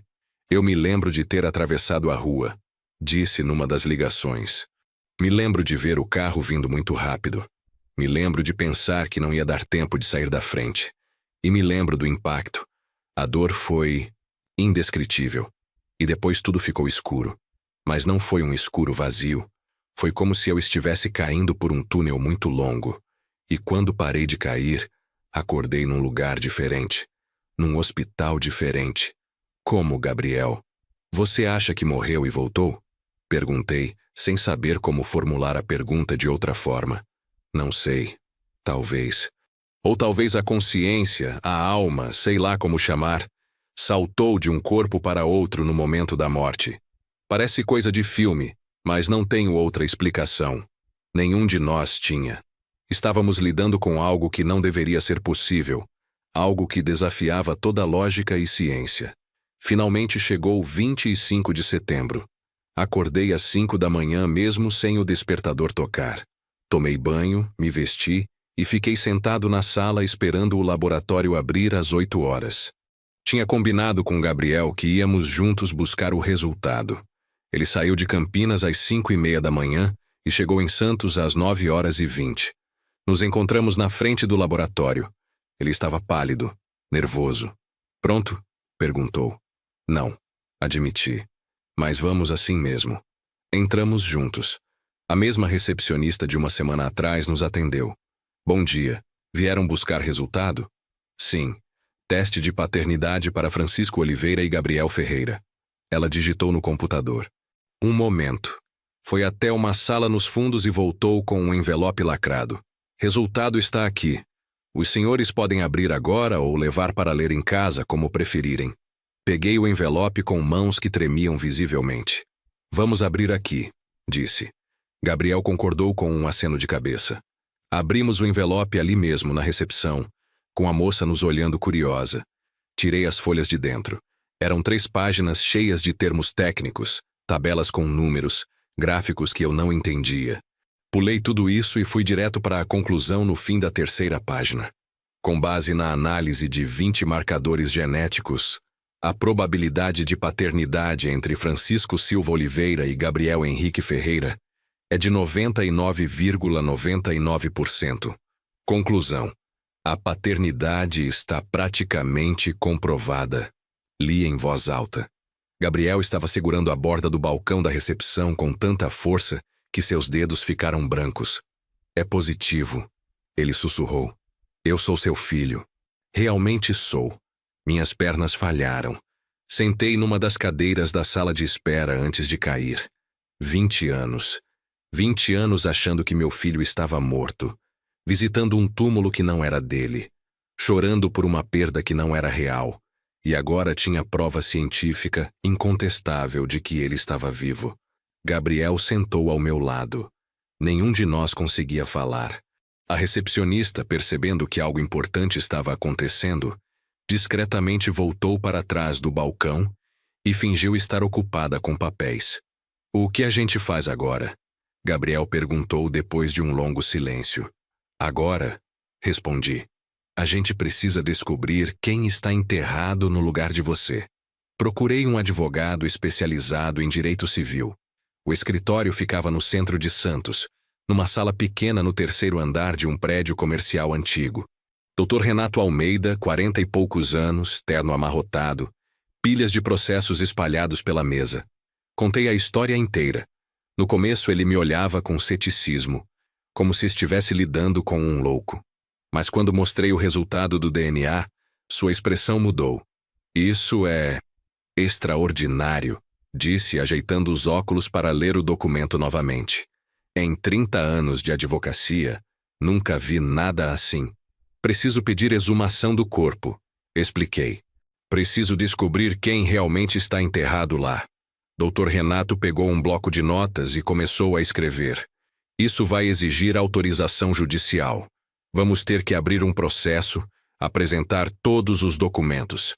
Certidão de óbito do Lucas, resultado desse DNA. Os registros médicos de Campinas. O juiz vai nomear um perito para fazer a exumação e identificação do corpo. Pode levar de 3 a 6 meses. 6 meses? Repeti, frustrado. Não tem como ser mais rápido? Infelizmente não. O sistema judicial brasileiro não é conhecido pela velocidade. Mas vou fazer o possível para acelerar, dado que se trata de um caso excepcional. Ele começou a preparar a petição inicial naquela mesma semana. Precisou de toda a documentação. Minha certidão de nascimento, certidão de casamento, certidão de óbito do Lucas, registros do hospital em Santos da noite do acidente, os registros do hospital em Campinas, o resultado do DNA, fotos antigas do Lucas para comparação. Foi um trabalho imenso reunir tudo. Parte da documentação estava arquivada em cartórios, parte estava guardada em caixas no meu apartamento que eu não abria há anos. Gabriel me ajudou a procurar. Passamos um fim de semana inteiro revirando papéis velhos, encontrando documentos amarelados pelo tempo. Em uma dessas caixas, encontrei cartas que Lucas tinha escrito quando era adolescente. Bilhetes bobos que ele deixava na geladeira. Pai, fui na casa do amigo. Volto para jantar. Cartões de Dia dos Pais feitos à mão na escola primária. Gabriel leu tudo com lágrimas nos olhos. Eu era uma criança normal, disse. Tinha uma vida normal, uma família que me amava. E perdi tudo isso por causa de um acidente. Não perdeu, corrigi. Só ficou esquecido por um tempo. Mas agora encontrou de volta. Dr. Renato protocolou o pedido de exumação na primeira semana de outubro.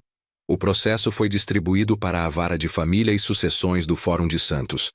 Recebemos o número do processo e agora era questão de esperar. O juiz vai analisar os documentos, explicou o advogado. Pode pedir informações complementares, pode nomear um assistente técnico. Eventualmente vai deferir ou indeferir o pedido. Se deferir, marca a data para a exumação e nomeia perito oficial para fazer a identificação do corpo. Enquanto isso, a vida continuava. Gabriel voltava para Campinas durante a semana e descia para Santos nos fins de semana. Estabelecemos uma rotina. Sábado de manhã ele chegava e íamos almoçar juntos num restaurante perto da praia. À tarde caminhávamos pela orla conversando sobre tudo e nada. Domingo de manhã íamos ao cemitério. Foi ideia dele. Quero ver, disse. Quero ver o túmulo com meu nome. Fomos num domingo nublado de outubro. Caminhamos entre as fileiras de lápides até o quadrante C, debaixo do IP amarelo. Lá estava, Lucas Henrique Oliveira. Gabriel ficou parado olhando para a pedra por um longo tempo. É estranho, disse finalmente. Ver seu próprio túmulo. Ver a data da sua morte gravada em pedra. Saber que tem um corpo aí embaixo, mas não é o seu. Ajoelhei como fazia todo domingo e limpei a lápide. Tirei as folhas secas, arranquei o mato. Gabriel me ajudou. Trabalhamos em silêncio, lado a lado, pai e filho cuidando de um túmulo que não deveria existir. Quem quer que esteja aqui, Gabriel disse baixinho, merece ser identificado. Merece ter o próprio nome na lápide. Merece que alguém saiba o que aconteceu com ele. Concordei. Era isso que me motivava a continuar com o processo apesar da demora, das complicações, do custo emocional. Aquele corpo tinha pertencido a alguém. Talvez houvesse uma família em algum lugar ainda procurando por ele depois de 20 anos. Precisavam saber a verdade. No fim de outubro, 3 semanas depois de protocolar o pedido, recebemos a primeira resposta do juiz. Dr. Renato me ligou. Deferido. O juiz autorizou a exumação. Já nomeou o perito oficial. A exumação está marcada para 15 de novembro, às 8 horas da manhã. 15 de novembro, amanheceu frio e cinzento. Gabriel tinha vindo de Campinas na noite anterior e dormiu no sofá do apartamento. Nenhum de nós tinha conseguido dormir direito. Às 6 da manhã já estávamos acordados, tomando café em silêncio, cada um perdido nos próprios pensamentos. Dr. Renato nos encontrou no portão do cemitério às 7h45. Junto com ele, estavam o perito oficial, Dr. Carlos Mendes, um médico legista de uns 60 anos e 2 assistentes. Também havia um oficial de justiça para documentar todo o processo. Bom dia, cumprimentou Dr. Renato. Vamos proceder conforme combinado. O perito vai abrir o jazigo, coletar material para identificação, tirar fotografias e lacrar novamente. Todo o processo deve levar cerca de 2 horas. Podemos ficar? Perguntei. Querem mesmo assistir? Dr. Carlos perguntou, soando surpreso. Não é algo agradável de ver. Preciso estar aqui, disse. Gabriel concordou. Eu também. O perito assentiu. Está bem, mas vou pedir que fiquem a uma distância segura. Meus assistentes vão precisar de espaço para trabalhar. Caminhamos até o quadrante C. Alguns funcionários do cemitério já estavam lá com equipamento. Pás, cordas, uma pequena escavadeira. Haviam cercado a área com fitas amarelas. O perito deu instruções e o trabalho começou. Primeiro removeram a grama e a camada superficial de terra. Depois começaram a escavar mais fundo. O som das pás batendo na terra ecoava no silêncio do cemitério. Gabriel estava ao meu lado, pálido, os braços cruzados sobre o peito. Levou 40 minutos até chegarem ao caixão. Mesmo depois de 20 anos enterrado, ainda estava relativamente intacto. A madeira estava escurecida, com manchas de umidade, mas não tinha desintegrado completamente. Os assistentes passaram cordas por baixo e içaram o caixão cuidadosamente. Colocaram sobre uma lona plástica estendida no chão. Dr. Carlos vestiu luvas, máscara e um avental impermeável. Vou abrir agora, avisou. Sugiro que se afastem mais. Não nos movemos. Ele usou uma alavanca para forçar a tampa. A madeira cedeu com um rangido alto. A tampa se abriu e o cheiro nos atingiu imediatamente. Mesmo a 3 metros de distância, era insuportável. Gabriel virou e vomitou na grama. Dr. Carlos trabalhou metodicamente, sem demonstrar nenhuma reação ao cheiro ou à visão. Tirou fotografias de todos os ângulos, fez anotações num bloco. Depois começou a coleta de amostras. Um dente para análise odontológica, fragmentos de osso para extração de DNA, tecido preservado onde ainda existia. Tudo foi colocado em recipientes estéreis etiquetados. Consegue determinar alguma coisa agora? Perguntou o Dr. Renato. Preliminarmente, disse o perito ainda trabalhando. O corpo é de um homem jovem, provavelmente entre 18 e 25 anos no momento da morte. Estatura aproximada de 1,75 m. Estrutura óssea consistente com caucasiano. Causa provável da morte. Traumatismo severo, possivelmente por acidente. Há fraturas múltiplas no crânio e nas costelas. Isso bate com o laudo do acidente do Lucas, comentou o advogado. Bate, concordou o perito. Mas para a identificação positiva preciso comparar o DNA desse corpo com amostras de familiares do falecido. Vocês têm material genético dos pais do suposto Lucas Oliveira? Eu sou o pai, disse. Já coletamos meu DNA há 1 mês. Ótimo. Vou comparar as amostras desse corpo com a sua. Se houver compatibilidade, confirmará que é seu filho biológico. Se não houver, confirmará que é outra pessoa. A análise levaria mais 2 semanas. O caixão foi lacrado novamente e devolvido ao jazigo temporariamente. Se o corpo fosse identificado como sendo de outra pessoa, teria que ser removido e enterrado sob o nome correto. Voltamos do cemitério em silêncio. Gabriel estava destruído emocionalmente. Eu vi, disse com voz rouca. Vi o corpo que todos achavam que era eu. Durante 20 anos, as pessoas choraram por aquele corpo pensando que era eu. Você visitou aquele túmulo pensando que eu estava lá embaixo. Mas você não estava, disse firmemente.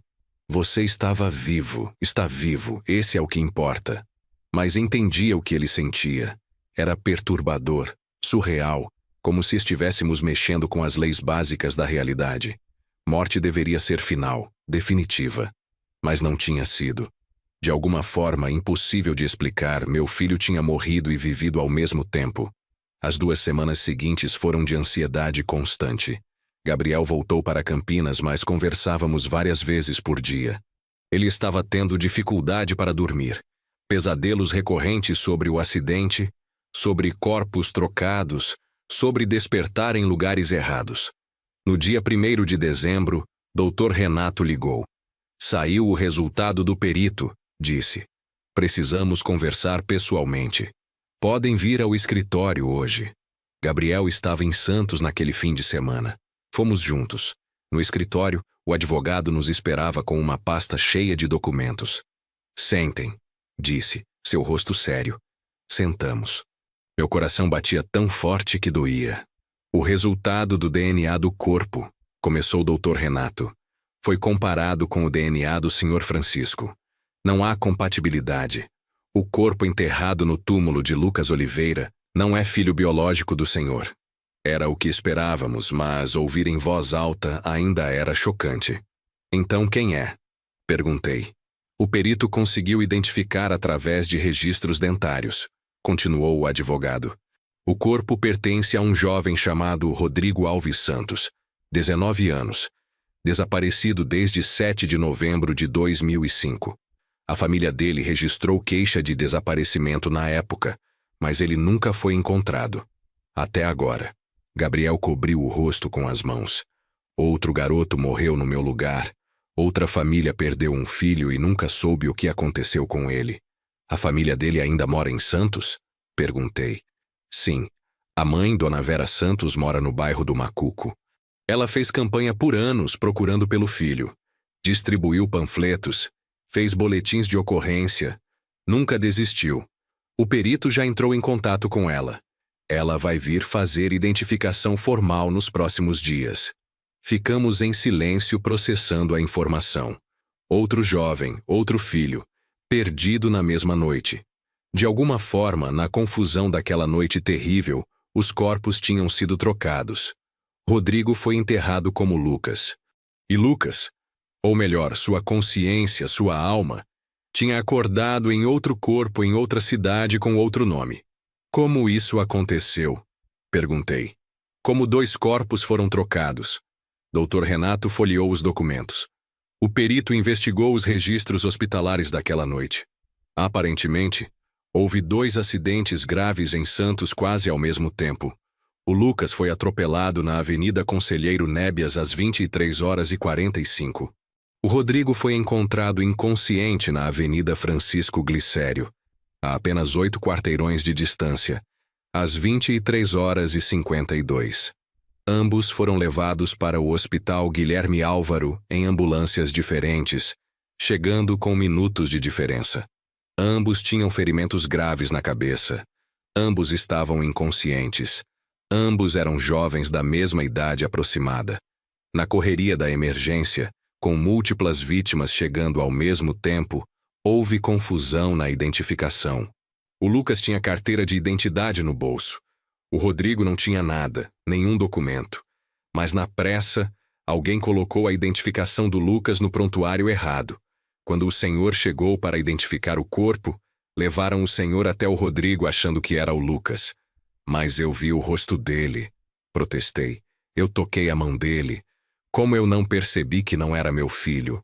Os ferimentos na cabeça eram severos, explicou gentilmente o advogado. O rosto estava inchado, machucado. Era de noite. O senhor estava em choque emocional extremo. Acabara de receber a notícia mais devastadora da sua vida. O cérebro humano vê o que espera ver, especialmente em momentos de trauma. Gabriel falou pela primeira vez desde que sentamos. E o que aconteceu com o Lucas Real? Comigo? Você também deu entrada no hospital naquela noite, disse Dr. Renato, consultando mais papéis. Mas havia tanta confusão, tantas vítimas, que você foi registrado inicialmente como desconhecido. Passou por cirurgia de emergência. Os médicos conseguiram estabilizar você, mas você entrou em coma. Quando acordou 3 dias depois, tinha amnésia severa. Não sabia seu nome, não reconhecia ninguém. E ninguém estava procurando por você, porque todos achavam que Lucas Oliveira já estava morto e enterrado. Mas depois eu fui transferido para Campinas. Gabriel completou. Como isso aconteceu? Dr. Renato virou mais páginas. Segundo os registros que consegui obter, você ficou internado em Santos por 5 dias. No 5º dia, o hospital estava superlotado e precisando de leitos. Você estava estável, mas ainda sem identificação. Foi transferido para o Hospital Municipal de Campinas, que tinha convênio para receber pacientes de outras cidades. Em Campinas, você continuou sendo tratado como João Ninguém. Passou mais semanas internado. Quando finalmente recebeu alta, não tinha para onde ir, não tinha família procurando por você. A assistência social te ajudou a começar uma nova vida do zero. Você virou Gabriel Ferreira. Gabriel estava tremendo agora. 20 anos, disse com voz quebrada. 20 anos vivendo como outra pessoa porque ninguém percebeu o erro. 20 anos que meu pai passou sofrendo achando que eu estava morto. 20 anos que a mãe do Rodrigo passou procurando pelo filho dela sem saber que ele estava enterrado no lugar errado. Não foi culpa de ninguém específico, disse Dr. Renato. Foi uma combinação trágica de circunstâncias. 2 acidentes simultâneos, ferimentos similares, hospital sobrecarregado, erros de identificação na correria. Uma tragédia se sobrepôs à outra e criou essa situação impossível. O que acontece agora? Perguntei. Agora, o advogado abriu outra pasta. Precisamos corrigir os registros oficiais. A certidão de óbito do Lucas será anulada. Ele está vivo, então não pode ter certidão de óbito. O corpo do Rodrigo será devolvido para a família dele para um enterro adequado. E você? Olhou para Gabriel. Vai precisar decidir o que fazer com sua identidade. O que quer dizer? Gabriel perguntou. Legalmente, você tem duas identidades agora. Gabriel Henrique Ferreira existe há 20 anos, tem CPF, RG, carteira de trabalho, histórico completo. Mas, geneticamente, você é Lucas Henrique Oliveira. Precisamos decidir qual identidade você quer manter oficialmente. Gabriel olhou para mim, depois de volta para o advogado. Posso manter as duas? Não legalmente, você precisa escolher uma. Ou volta a ser Lucas oficialmente, e explicamos toda a situação para retificar documentos. Ou continua sendo Gabriel, e apenas reconhece legalmente que também é filho biológico de Francisco Oliveira. Qual você recomenda? Perguntei. Dr. Renato pensou antes de responder. Do ponto de vista prático, manter a identidade de Gabriel é mais simples. Ele tem 20 anos de vida documentada como Gabriel, emprego, contas, histórico. Reverter tudo isso seria extremamente complicado burocraticamente. Mas do ponto de vista emocional, familiar, essa é uma decisão que só vocês podem tomar. Gabriel ficou em silêncio por um longo tempo. Olhava para as próprias mãos, abrindo e fechando os dedos lentamente. Eu passei 20 anos sendo Gabriel, disse finalmente. Construí uma vida inteira com esse nome. As pessoas me conhecem assim. Eu me acostumei a responder por esse nome. Mas quando olho no espelho agora, quando acesso às memórias que estão voltando, eu sei que sou Lucas, que sempre fui Lucas. Gabriel foi apenas uma máscara, uma identidade temporária até eu descobrir quem eu realmente era. Ele olhou para mim com olhos cheios de lágrimas. Pai, eu quero voltar a ser Lucas. Oficialmente. Não importa quanto trabalho vai dar, quanta burocracia. Eu quero meu nome verdadeiro de volta. Eu quero ser seu filho legalmente de novo. Minha garganta apertou. Não consegui falar por alguns segundos. Apenas peguei a mão dele e apertei. Então vamos fazer isso, disse Dr. Renato. Vai ser um processo longo. Vamos precisar de uma sentença judicial declarando que Lucas Henrique Oliveira não morreu em 2005, que houve erro de identificação e que ele é a mesma pessoa atualmente conhecida como Gabriel Henrique Ferreira. Com essa sentença, podemos retificar todos os documentos. Quanto tempo vai levar? Gabriel perguntou. 6 meses, talvez 1 ano. Depende do juiz, da complexidade do processo. Mas vamos conseguir, tenho certeza. Saímos do escritório do advogado com uma mistura de alívio e apreensão. Sabíamos a verdade agora. Sabíamos o que tinha acontecido. Mas ainda havia um longo caminho pela frente. Naquela noite, sentados no meu apartamento, Gabriel me fez a pergunta que estava evitando desde o começo. Você vai contar para a minha mãe? Suspirei fundo. Preciso. Ela tem direito de saber. Mas não sei como ela vai reagir. Faz 20 anos. Ela refez a vida. Tem outra família. Não sei se vai querer reviver tudo isso. Eu entendo se ela não quiser me ver. Gabriel disse baixinho. Eu não sou mais o garoto de 20 anos que ela perdeu. Sou um homem de 40, um estranho com o rosto do filho dela. Deve ser assustador. Ela te amava muito, disse. Quando você morreu, ou quando achamos que você tinha morrido, ela se despedaçou. Não conseguiu nem ir ao cemitério depois dos primeiros meses. A dor era grande demais, mas isso não significa que ela parou de te amar. Levei 3 dias para juntar coragem de ligar para Regina. Não falávamos com frequência desde o divórcio, apenas contatos esporádicos em aniversários ou datas importantes. Quando liguei, ela atendeu com surpresa. Francisco, aconteceu alguma coisa? Regina, preciso conversar com você pessoalmente, é importante. Percebi a hesitação na voz dela. Sobre o quê? Não posso falar por telefone. Por favor, é sobre o Lucas. Silêncio do outro lado. Depois com voz apertada. O que tem o Lucas? Ele está morto há 20 anos. É sobre isso que preciso falar. Você pode vir até Santos? Ou eu posso ir até você? Ela morava em Guarujá agora, cidade vizinha a Santos, do outro lado da ponte. Marcamos de nos encontrar num café na orla de Guarujá no sábado seguinte. Não contei para Gabriel. Queria falar com ela primeiro, preparar terreno, ver como ela reagiria antes de colocá-los frente a frente. Cheguei no café às 3 da tarde. Regina já estava lá, sentada numa mesa perto da janela. Tinha 54 anos agora. Cabelo tingido de loiro escuro, algumas rugas ao redor dos olhos. Ainda bonita, mas diferente da mulher que eu tinha conhecido. Os anos tinham mudado os dois. Oi, cumprimentei sentando na frente dela. Oi, você me deixou preocupada com esse mistério todo. Respirei fundo. Não havia forma fácil de dizer aquilo. Regina, o Lucas não morreu.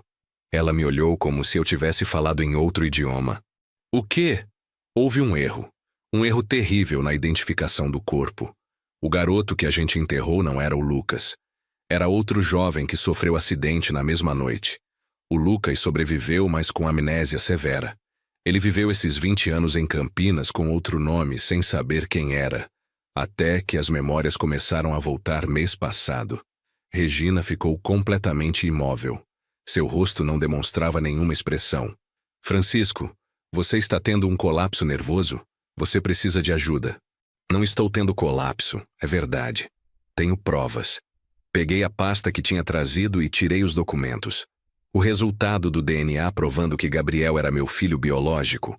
O laudo do perito identificando o corpo no túmulo como sendo de Rodrigo Alves Santos. As fotos de Gabriel. Os registros médicos de Campinas. Coloquei tudo na mesa na frente dela. Leia. Regina leu cada documento com mãos tremendo. Vi quando a incredulidade no rosto dela começou a dar lugar para outra coisa. Choque. Esperança. Medo. Quando terminou de ler, ela olhou para mim com olhos marejados. Ele está vivo, sussurrou. Onde ele está? Ele está vivo e quer te ver. Mas está com medo de como você vai reagir. Ele não é mais o menino de 20 anos que você conhecia. Ele tem 40 agora, viveu uma vida inteira que a gente não fez parte. Ele está confuso, tentando reconciliar duas identidades diferentes. Eu não me importo, ela disse. Lágrimas escorrendo livremente agora. Eu não me importo se ele tem 40 ou 60. Ele é meu filho. Eu pensei que tinha perdido ele para sempre. E você está me dizendo que ele está vivo. Peguei o celular e mandei mensagem para Gabriel. Sua mãe quer te ver. Pode vir? Ele respondeu em 2 minutos. Estou a caminho. Tinha combinado com ele de esperar num café a 3 quarteirões dali, pronto para vir se Regina reagisse bem. Ele chegou 15 minutos depois. Entrou no café olhando ao redor até nos ver. Quando os olhos dele encontraram os de Regina, ambos congelaram. Ela se levantou devagar da cadeira. Ele caminhou até a mesa. Ficaram parados um na frente do outro, sem falar, apenas olhando. Lucas, ela disse finalmente, sua voz quebrando. Mãe, ele respondeu. E então ela o abraçou. Abraçou forte, como se quisesse ter certeza de que ele era real, sólido, que não ia desaparecer. Gabriel abraçou de volta, seu corpo inteiro tremendo com soluços. Choraram juntos por longos minutos ali no meio do café, indiferentes às pessoas olhando. Eu me afastei um pouco, dando espaço para eles. Era o momento deles. Mãe e filho reunidos depois de 2 décadas de ausência impossível. Quando finalmente se separaram, sentaram lado a lado e conversaram por horas. Regina fez milhares de perguntas. Como ele estava? Onde morava? Do que se lembrava? Gabriel respondeu tudo com paciência, contando sobre os 20 anos como Gabriel, sobre o vazio constante que sentia, sobre as memórias que estavam voltando. Ela segurou a mão dele o tempo todo, como se temesse que ele fosse desaparecer se ela soltasse. O sol se pôs e a noite chegou. O café fechou e fomos para a calçada, ainda conversando. Eventualmente, Regina disse: Você vai conhecer seu irmão, Pedro. Ele tem 15 anos. Eu nunca falei muito sobre você para ele. Era doloroso demais. Mas ele precisa saber que tem um irmão mais velho. Eu gostaria de conhecer ele, Gabriel disse. Ficamos mais 1 hora ali na calçada, planejando o futuro. Gabriel continuaria o processo de retificação de documentos para voltar a ser Lucas oficialmente. Continuaria trabalhando em Campinas por enquanto, mas viria para Santos com mais frequência para passar tempo com a família. Regina queria que ele conhecesse Paulo, o marido dela, e Pedro. Queria reintegrá-lo na família, dar a ele os 20 anos que tinham perdido. Não seria fácil. Havia feridas que nunca fechariam completamente, perguntas que nunca teriam respostas satisfatórias. Como exatamente a consciência dele tinha saltado de um corpo para outro? Por que as memórias tinham levado 20 anos para voltar? Como ele conseguiria reconciliar as duas vidas, os dois conjuntos de experiências, as duas identidades? Mas estávamos juntos agora. Família de novo, imperfeita, remendada, mas completa de uma forma que não tinha sido por 2 décadas. Enquanto dirigia de volta para Santos naquela noite, com Gabriel seguindo no carro dele atrás de mim como tinha feito tantas vezes nos últimos meses, pensei nas visitas dominicais ao cemitério. 20 anos sem falhar. 20 anos conversando com uma lápide, trazendo flores para um túmulo que não continha meu filho. Mas, de alguma forma, aquelas visitas tinham mantido ele vivo na minha memória. Tinham mantido a conexão forte o suficiente para que, quando ele ligou daquela forma impossível no meio da noite, eu soubesse imediatamente quem era, reconhecesse a voz que não ouvia há 2 décadas, e fosse buscá-lo sem hesitar. No domingo seguinte, voltamos ao cemitério os 3, eu, Gabriel e Regina. Fomos ver o túmulo pela última vez antes que o corpo de Rodrigo fosse transferido para outro lugar. Ficamos parados ali, os 3 juntos, olhando para o nome na lápide que em breve seria mudado. Sinto muito, Gabriel disse baixinho falando com o túmulo. Sinto muito que você morreu e eu vivi. Sinto muito que sua família sofreu todos esses anos sem saber onde você estava. Espero que agora você possa finalmente descansar em paz com seu próprio nome. Colocamos flores na lápide, não pelas últimas vezes, mas pela primeira vez sabendo a verdade de quem realmente estava ali. Depois fomos embora juntos, deixando para trás o túmulo que tinha guardado o segredo por 20 anos. Meu filho tinha sido enterrado há 2 décadas, mas no mês passado recebi uma ligação do número dele, e ele disse: "Pai, onde estou?" E eu o trouxe de volta para casa.